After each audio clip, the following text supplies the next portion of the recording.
Choco. Ayan. Konting review na lang. My Choco, meron na siyang complete Phyto Energizer. Higit sa lahat, meron din siyang DHA. Docosa, hexanoic acid. Ang gagaling niyo.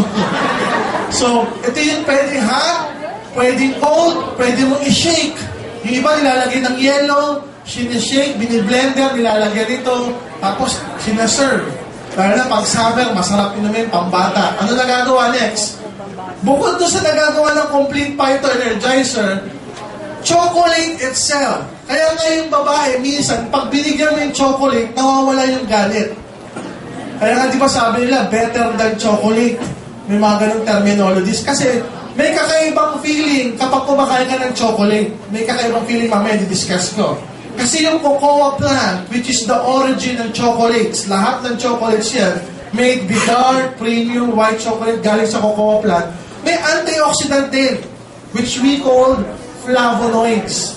May naturally occurring antioxidant yung cocoa plant. So lahat ng chocolate, mayroong a portion ng antioxidant which we call flavonoids. Next, ang chocolate, by the way, it can decrease the risk of heart attack by 50%.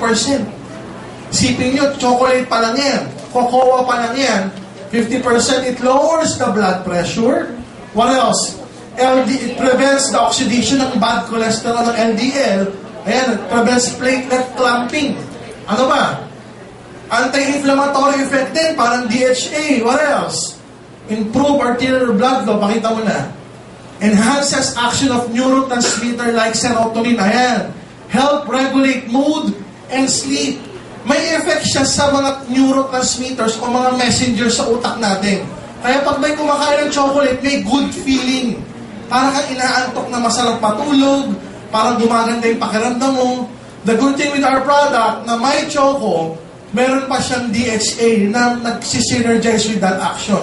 Meron pang complete that's synergized with this action. So, pwedeng pambata para tumalini yung mga anak natin, bigyan na may choco, sabayan nyo ng Colidus, may ito yung painom nyo. Okay, what else? Guys, are you learning? Yes! So, what we plan to do, guys, is to keep on doing this every Saturday. Para na sa ganun matuto yung buong network nyo. Number one, tumaas yung belief level natin sa products. So we ourselves can take our product, yung buong pamilya natin, ito yung iinumin, at ito rin yung i-aalok natin sa mga kaibigan ng pamilya natin. Are you learning, guys?